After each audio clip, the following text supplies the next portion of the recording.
حضرت نوح علیہ السلام کی قوم کو حضرت نوح علیہ السلام نے 1500 سال سمجھایا ہے.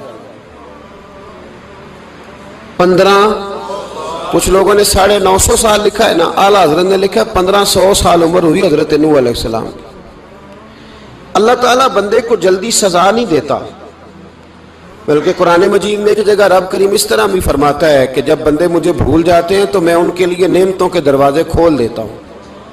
بندہ سمجھتا ہے کہ میں کچھ تو ہے نا کہ میرے اندر کہ میں جدھر جاتا ہوں خیر ہی خیر ہو جاتی ہے. وہ سمجھتا ہے کہ میری عقل ہے، حالانکہ اللہ اسے ڈھیل دیتا ہے. اللہ اسے ڈھیل دیتا ہے.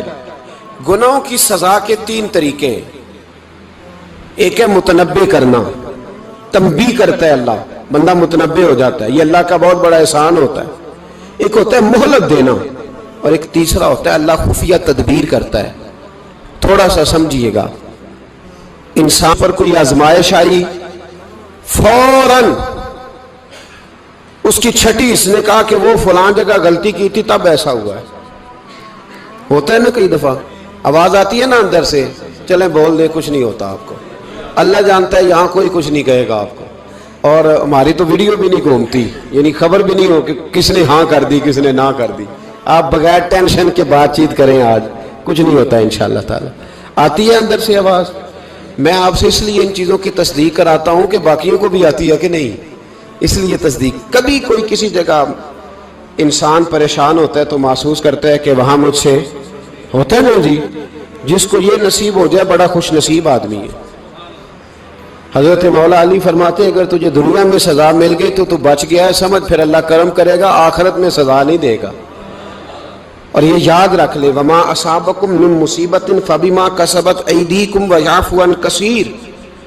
اللہ فرماتا ہے دنیا میں تجھے جو بھی تکلیف پہنچتی ہے وہ تیرے ہاتھوں کے کرتوتوں کی وجہ سے پہنچتی. ویعفو عن کثیر، فرمایا کثیر گناہ تو میں ویسے ہی معاف کر دیتا ہوں. یہ جو تیری زندگی میں دکھ ہے نا، یہ بھی میری قلیل سزائیں ہیں. یہ کثیر پر سزا، یہ قلیل ہے قلیل. یہ جو تمہاری زندگی میں تکلیفیں، انسان کو سزا ملتی. حضرت فضیل بن عیاض رحمۃ اللہ تعالی علیہ گھوڑے پہ بیٹھے تھے، گھوڑا شرارت کرنے لگ گیا، اچھلنے لگ گیا، کودنے لگ گیا. تو حضرت فضیل بن عیاض نیچے اترے، ایک کونے میں جا کے نماز کی نیت باندھ لی، 2 رکعت نماز پڑھی، پھر دیر تک استغفار پڑھتے رہے، روتے رہے، دعا کرتے رہے. واپس آئے،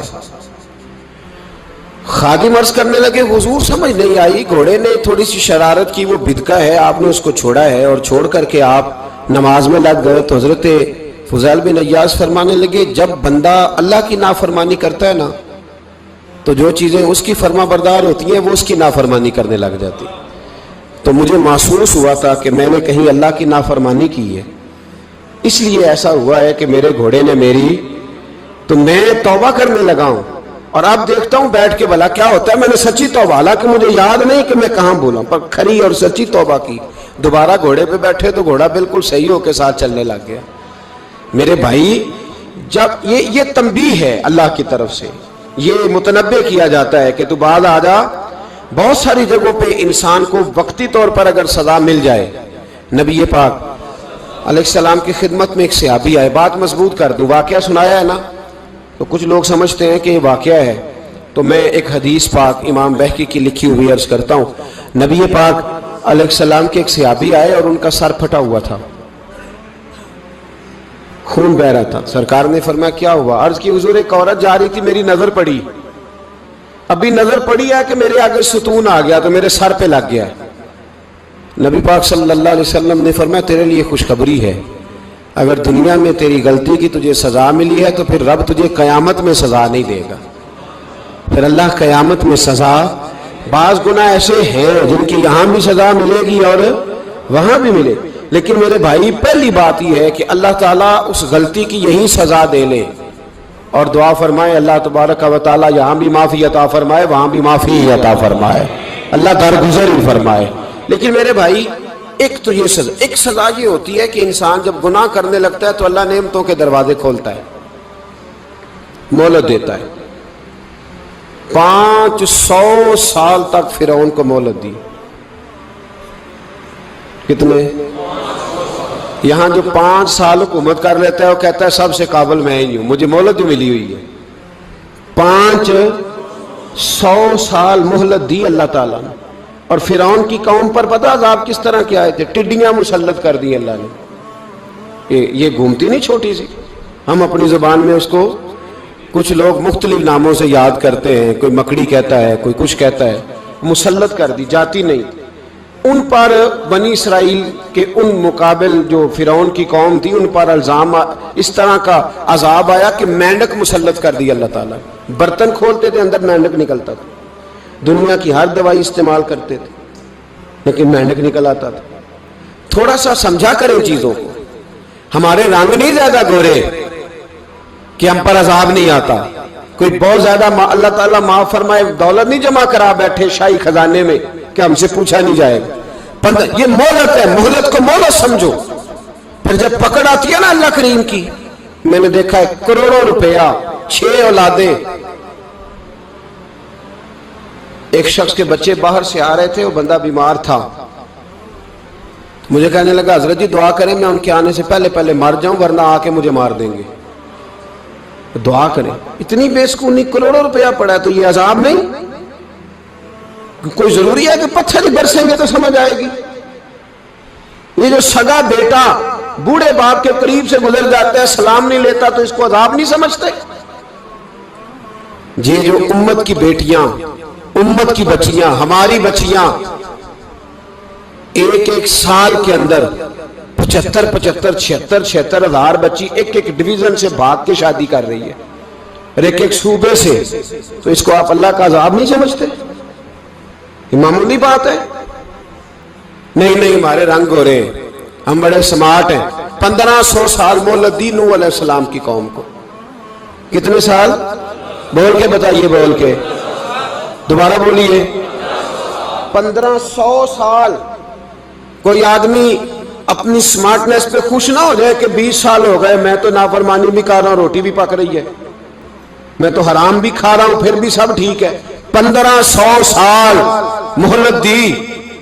پھر حضرت نوح کہنے لگے اللہ میں نے تو بڑا سمجھایا نہیں باز آتے. تو رب کریم نے فرمایا کشتی بناؤ. اللہ کے پیغمبر کشتی بنانے لگے تو قوم مذاق اڑانے لگ گئی. اب کیا کرنے لگے ہو؟ اب کشتی بنانے لگے ہو، خیر تو ہے، قوم مذاق اڑا رہی ہے. حضرت نوح علیہ السلام کا آپ نے کشتی بنائی، پانی کہاں سے نکلا؟ نہ بارشیں ہوئی نہ سیلاب آئے. ایک تندور تھا اس کے اندر سے پانی نکلنا شروع ہو گیا. کبھی تندور سے بھی پانی نکلا ہے پر جب نکالنے والا چاہتا ہے تو وہاں سے بھی ایک تندور سے پانی نکلا. اتنا نکلا، اتنا نکلا، اتنا نکلا کہ قوم ساری ڈوب گئی. قرآن مجید کے صفحات شہادت دیں گے کہ حضرت نوح کی قوم کا بچہ بہ گیا. بچے صرف وہ تھے جو حضرت نوح کے ساتھ ہو گئے، تباہ ہو گئی. اللہ بے نیاز ہے، بے نیاز. 1500 سال مہلت ملے اور تو پھر بھی کہے رب بڑا کریم ہے معاف کر دے گا. 1500 سال تجھے گنجائش دے اور تو کہے کوئی نہیں، بات معافی ملنی چاہیے ابھی بھی. میرے بھائی حضرت صالح علیہ السلام کی قوم، حضرت صالح نے تبلیغ شروع کی تو کہنے لگے پہلے معجزہ دکھاؤ. جی آج تو نہیں لوگ معجزے مانگتے ہیں. آج بھی لوگ کرامتے اور معجزے، اللہ معاف کرے جو چیزیں معجزہ تو ہو نہیں نہ سکتا لیکن آج بھی لوگ، آپ یقین کریں، کہتے ہیں یہ بڑی نمازیں پڑھتا ہے تو پھر بخشا کیوں نہیں گیا، پھر کیوں نہیں منو سلوا کیوں نہیں اترا اس پر، پھر میں بھی اسی طرح ہی ہوں، کیا اس کے اندر خوبی آ گئی؟ مولوی بھی ویسے ہی ہے، صوفی بھی ویسے ہی ہے. لوگ مانگ نہیں رہے، لوگ دلیلیں مانگ نہیں رہے. ابھی بھی لوگ بحث نہیں کرتے. کیا فرق آ گیا جی؟ ویسے ہی ہیں سارے. اللہ تعالیٰ سے ڈرنا چاہیے. ہمیں سامنے والے کی طرف دیکھ کر صحیح ہونے کا حکم نہیں ہے، ہمیں اپنی اصلاح کا حکم ہے. اپنی طرف دیکھ کے اپنے آپ کو ٹھیک کرنے کا. الزام لگا کے گزر جانا اس کا کوئی مطلب؟ سنو اور یاد رکھو. حضرت صالح علیہ السلام سے کہنے لگے پہلے معجزہ دکھائیں تو حضرت صالح علیہ السلام نے فرمایا اونٹ کہاں سے پیدا ہوتے ہیں؟ کہا اونٹنی کے بطن سے. فرمایا آؤ میں تمہیں پہاڑ کے اندر سے اونٹنی پیدا کر کے دکھاتا ہوں. کہاں سے؟ پہاڑ کے